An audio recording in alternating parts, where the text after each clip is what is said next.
इमिडिएटलि बे माने जायखि माने माबा फरेस्ट रेन्जार आथिबारिनि बेखौ इमिडिएट सासपेन्ड खालामनांगौ आरो बेजों लोगोसे जायफोर दंमोन बेखौ सासपेन्ड खालामनांगौ दा गावथारबाय गावनानै दोननानै जे माने गावथारनानै जे थैबाय गावथारबाय फुंखाया बेखौ खुनु इनफरमेसन होआखै थैबाय बेखौ खबर होआखै जेब्लानाखि माने न'नि मानसिया नागिरहैयो फरेस्ट डिपार्टमेन्ट माने हमना लांनो खोमा नागियो खोन्थायाखैसो गैया बेयाव लाबोआखै जेबो मिथिया जोङो बेनि बाथ्रा खोथा खिन्थु मैया जेब्लानाखि माबायाव हाग्रायाव थांनो नागिरो लायनो नागिरो गोथैखौ अब्लासो बेसो मिथिबाय बिसोर गावथारना गालाङो आरोखि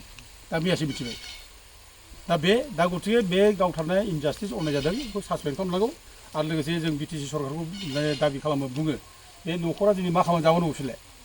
बे बैसोआनो जायाखै उन्दै गथ' दासो हाबा जानाय दासो गथ' गोनां बैसोआनो जायाखै गथ' सासेल' माजों जानो बिसोरलाय मा खालामनांगौ बिसोरलाय अना खाना गावथारबाय बिसोरो थांनानै थानायनि बेब'स्थाथ' खालामनांगोन ना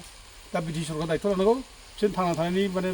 बेब'स्था खालामनांगौ आरो 1 कौटि थाखा बिसोरनो माने कम्पेनसेसन होनांगौ क्षतिपुरन होनांगौ जेखौ दाबि खालामो आरो लोगोसे फरेस्ट डिपार्टमेन्टखौ स्ट्रिक्ट खालामनांगौ मानि बेलाय फरेस्ट डिपार्टमेन्टलाय जोंनो नुगासिनो दं बे फरेस्ट डिपार्टमेन्टनि आन्दारावनो दिनै दंफां बोनाय बिसोर थोननाय बे रिपर्टआ फैगासिनो दं मानसि गावथारनायबो फैगासिनो दं थांनाय 2023आव बे गियानपुराव नोङो माबाखौ गावथारबाय हेमन्त नार्जारिखौ गावथारबाय अना खाना जेबो दाया गैया बेखौ गावथारबाय अब्ला बेबायदि मानो खालामबावदों आरो बे माबायावबो माने बे 2023आवनो आरोबाव बे थाख्लाय दैयाव नाबेसर बसुमतारिखौ लानानै गावथारबाय बेखौ हमबाय हमनानै बेखौ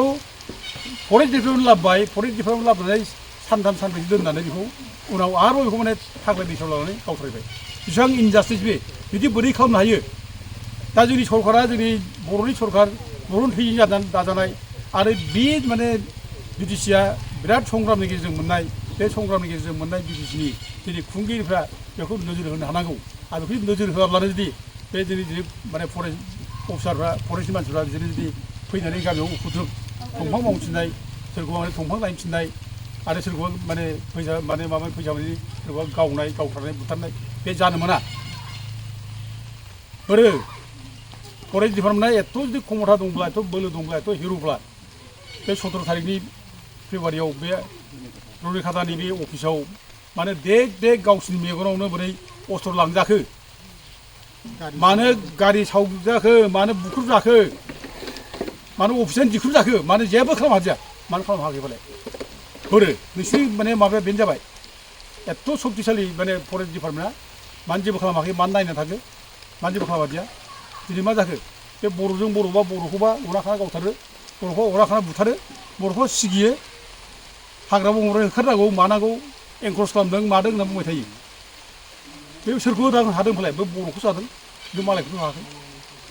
बेखायनो जों बुंदों बे जायफ्रा कराप्ट जायनाखि अफिसारफोर माने फरेस्ट डिपार्टमेन्ट जायनाखि माने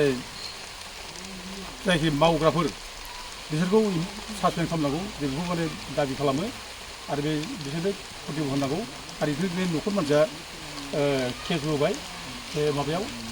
सेरफांगुरि थानायाव केस होबाय दा बिनि केसनि माबाखौ जों मोनबाय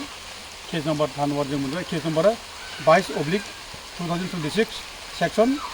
103 BNS दा बे केस जागोन दा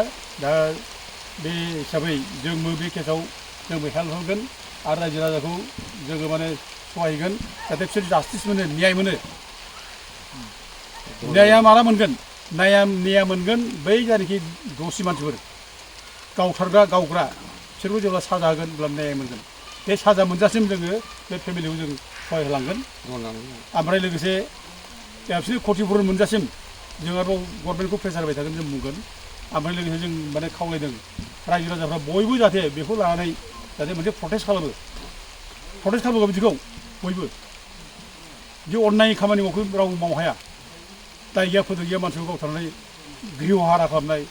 लाइफखौनो बरबाद खालामनाय बेहा रावबो अधिकार गैया बेखायनो जों दिनै माने बे मिडियानि गेजेरजों जों बिटिसि सरकारखौ बुंहरो इमिडियेट जाहाथे माने बे जायनाखि दसि माने फरेस्ट अफिसियेलफोर बेखौ जाहाथे सासपेन्ड खालामो जोंखौ खावलायहरो